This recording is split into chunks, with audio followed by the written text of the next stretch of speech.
দিনের বেলা এবার সকালে ঘুম থেকে উঠলেন, উঠে আপনি কি করবেন?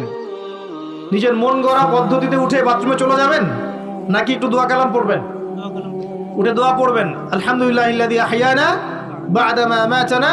গিয়ে আগে কোন পা ঢুকাবেন, ডান পা না বাম পা?